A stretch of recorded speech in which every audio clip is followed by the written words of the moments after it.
statement ni Attorney Harry Roque. Sa katunayan, ako'y nag-iimpake na. Sabi ko, kapag lumabas na si Tatay Digong, wala na rin akong dahilan na manatili sa The Netherlands. Uuwi na ako at haharapin ko na ang lahat sa Pilipinas. Sa programang Balansyado, inihayag ni dating presidential spokesperson Attorney Harry Roque na siya'y nag-iimpake na at handa nang umuwi ng Pilipinas para harapin ang kanyang mga kaso sakaling aprubahan ng International Criminal Court o ng ICC ang mosyon ng kampo ni dating Pangulong Rodrigo Duterte para sa interim release. Dagdag pa niya, wala na anya siyang dahilan upang manatili pa sa The Netherlands kung aprubahan ng ICC ang kanilang kahilingan. Unfortunately, hindi na po makakauwi si Harry Roque sa Pilipinas. Hindi niya na mahaharap ang kanyang mga kaso dito dahil ang interim release po ni dating Pangulong Rodrigo Duterte ay rejected, denied, hindi po ibinigay sa kanya. So wala ring dahilan na utuin ni Harry Roque ang mga Pilipino at paniwalain na makakauwi si Rodrigo Duterte. Ayon po sa balita, ICC ibinasura ang hiling ni Duterte na pansamantalang palayain. Patuloy na idedetini. Ibinasura ng International Criminal Court o ng ICC ang hiling ng kampo ni dating Pangulong Rodrigo Duterte na pansamantala siyang palayain at iniutos ang patuloy na pagdetini sa kanya.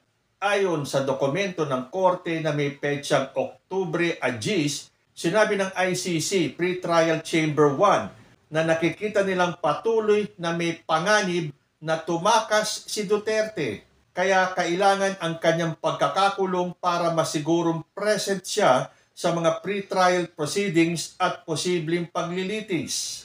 Paliwanag ng ICC Pre-Trial Chamber 1, dahil sa posisyon ni Ginoong Duterte bilang dating Pangulo ng Pilipinas, mukhang mayroon siyang kinakailangan koneksyon sa politika, pati na rin ang benepisyo mula sa network ng suporta sa loob ng bansa.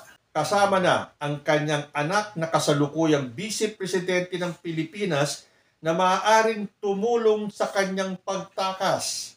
Ang patuloy na suporta kay Ginoong Duterte sa Pilipinas ay pinatunayan pa ng kanyang pagkakapanalo bilang alkalde ng Davao City noong Mayo 2025. Dagdag pa rito, nahaharap si Ginoong Duterte sa maraming kaso kabilang ang ilang pagpatay at tangkang pagpatay na itinuturing na krimen laban sa sangkatauhan o crimes against humanity.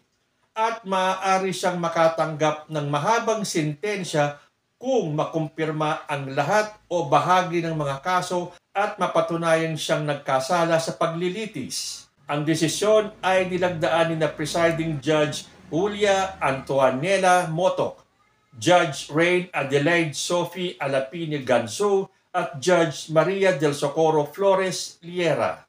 So, dumating na ang kinatatakutan ni Sara Duterte, ang hindi mabigyan ng interim release ang kanyang ama, na pinaniwala niya ang kanyang mga supporters ni Digong na makakauwi si former president. Pero alam niyo ba na marami ang sinisisi si Sara Duterte kung bakit hindi na ibigay ang interim release ng kanyang ama.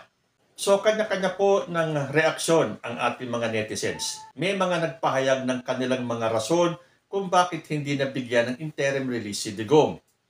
Ilan sa mga rason kung bakit na-denied ang interim release ni Digong. Una, ang pananakit ni Hanilet during arrest. Pangalawa, jailbreak plan ni Sara. Pangatlo, fake news at propaganda ng mga DDSets against ICC. Pang-apat, pangingialam ng mga senador na DDS. At panglima, hindi convincing ang drama or acting ni Digong. Hindi naman po ito ang official na dahilan. Pero ito po ang mga nasa isip ng mga Pilipino kung bakit hindi nabigyan ng interim release si Digong. Kung matatandaan ninyo, yung video na lumabas kung saan parang may pinaplanong jailbreak si Sara Duterte para sa kanyang ama. Panoorin po nyo.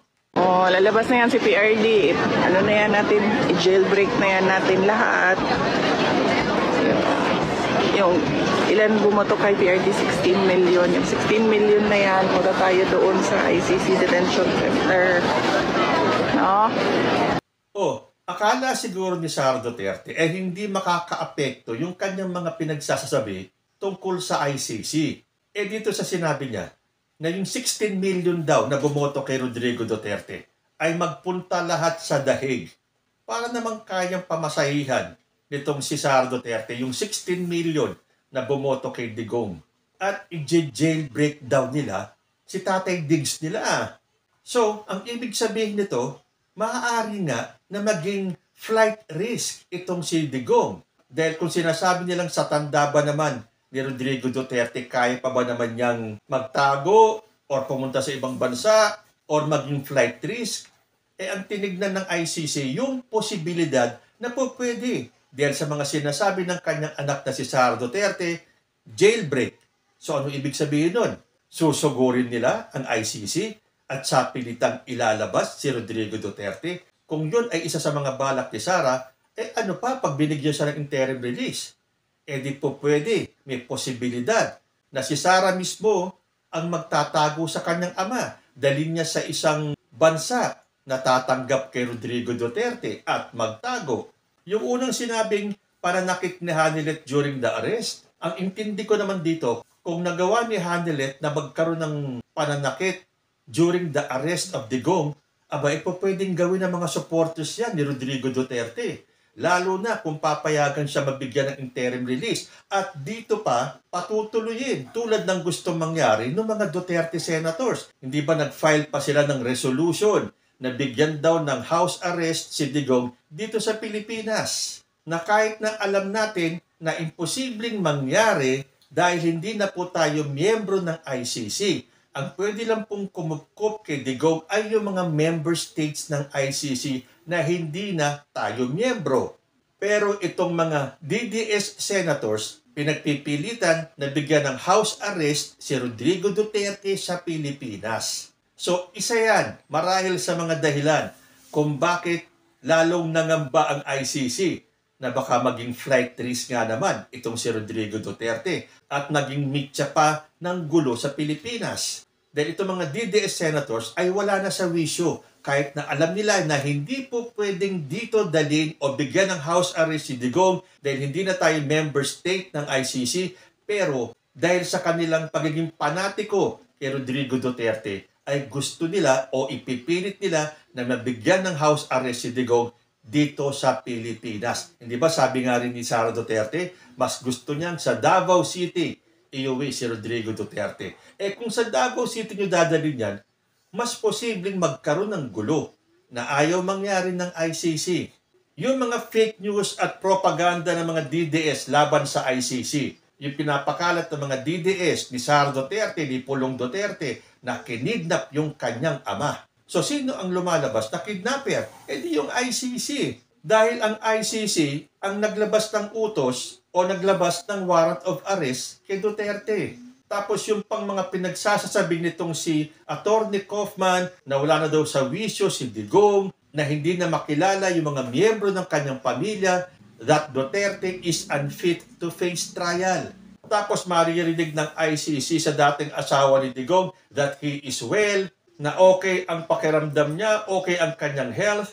So, hindi sila nagkakatugma ng mga pahayag, ng mga statements. Hindi ba sinabi pa nga ng dating asawa ni Digong na si Elizabeth Zimmerman na tama na, tigil na, put it to rest. Dahil okay naman si Digong doon sa loob at tanggap na ni Rodrigo Duterte kung ano ang kanyang kapalaran. Pero itong mga anak niya, pinagpipilitan pa rin na dapat iuwi by hook or by crook kahit na i-jailbreak pa nila.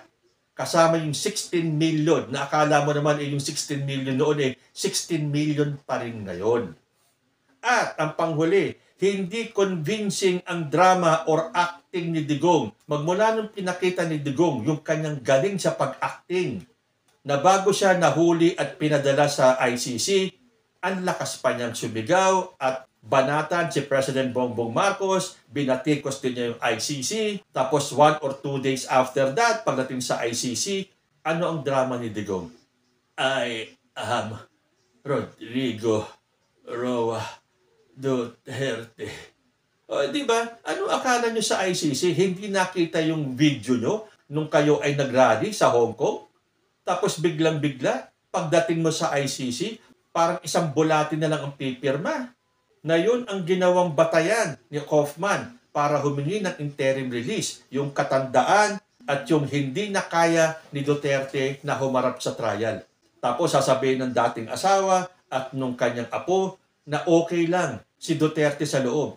Na sinasabi din naman ni Sara, dahil may statement din si Sara na okay ang kanyang ama sa loob. Na sinasabi rin ni Kitty Duterte na okay yung kanilang ama. Nataliwas naman sa statement ni Kaufman.